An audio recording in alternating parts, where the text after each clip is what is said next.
पुरुषोत्तम माह की जय हो। पुरुषोत्तम मास में कहते हैं तुलसी का दीपदान बहुत ही महत्वपूर्ण है। वैसे तो कार्तिक मास में बहुत सब दीपदान करते हैं, लेकिन अगर पुरुषोत्तम मास में दीपदान किया जाए तो कहते हैं 1000 लाख गुण पुण्य प्राप्त होता है। इसलिए दीपदान तो जरूर करना चाहिए। तुलसी पूजा का बहुत महत्व है। पुरुषोत्तम महिमा को बताते हुए एक छोटा सा भजन लेकर आए हैं। अगर आप लोग ये भजन सुनेंगे, सच में आपका भाग्य बदल देने वाला ये भजन है, आपका जीवन बदल देने वाला ये भजन है। इसलिए आप इसको पूरा सुनिएगा और शेयर भी करिएगा, लाइक और सब्सक्राइब भी जरूर करिएगा। कुसुम दुबे का चैनल है और कुसुम के स्वर पर। यदि आप लोग पूरा सुनेंगे, सच में आपका भाग्य बदल जाएगा। कर लो हो कर लो सखी दीप का दान पुरुषोत्तम महीने में। कर लो सखी दीप का दान पुरुषोत्तम महीने में। हो कर लो सखी दीप का दान पुरुषोत्तम महीने में। हो जप लो नारायण का नाम पुरुषोत्तम महीने में। हो जप लो नारायण का नाम पुरुषोत्तम महीने में, पुरुषोत्तम महीने में। तुलसी के नीचे दीपदान कर लो, तुलसी के नीचे दीपदान कर लो।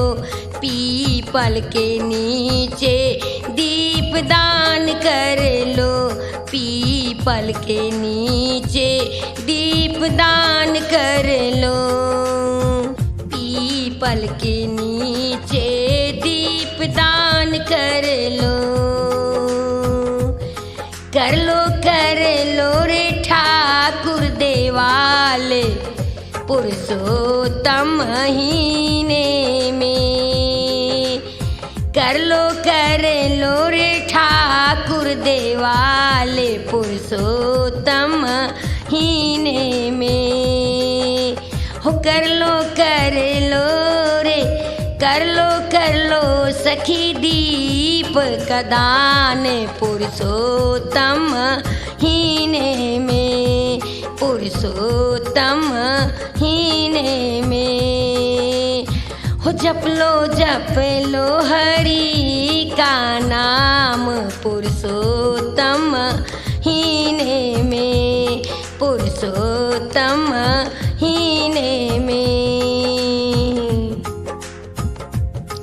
पुरुषोत्तम महीना पुए दान कर लो, पुरुषोत्तम महीना पुए दान कर लो, पुए दान कर लो, हाँ पुए दान कर लो। मिट जाएंगे सारे तेरे पाप पुरुषोत्तम महीना में। मिट जाएंगे तेरे सब पाप पुरुषोत्तम महीना में। कर लो सखी दीप का दान पुरुषोत्तम महीना में, पुरुषोत्तम महीना में। हो जप लो नारायण का नाम पुरुषोत्तम महीना में, पुरुषोत्तम महीना में। पुरुषोत्तम में ठाकुर सेवा साधु सेवा कर लो। पुरुषोत्तम में ठाकुर सेवा ब्राह्मण सेवा कर लो। पुरुषोत्तम में ठाकुर सेवा साधु सेवा कर लो। इसे माँ में हरि की परिक्रमा कर लो। इसे माँ में हरि की परिक्रमा कर लो। उसे मिले जाए अक्षय पुण्य दान पुरुषोत्तम महीने में। उसे मिले जाए अक्षय पुण्य दान पुरुषोत्तम महीना में। कर लो सखी दीप का दान पुरुषोत्तम महीना में। पुरुषोत्तम महीना में जप लो नारायण का नाम पुरुषोत्तम महीना में। पुरुषोत्तम महीना में उसे मिले जाए सारे तीर्थ धाम पुरुषोत्तम महीना में। उसे मिले जाए उसे मिले जाए सारे धाम पुरुषोत्तम महीना में। पुरुषोत्तम महीना में कर लो सखी दीप का दान पुरुषोत्तम महीना में।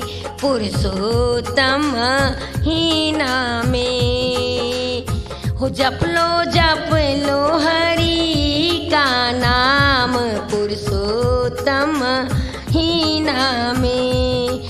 बोली पुरुषोत्तम भगवान की जय हो। बोलिए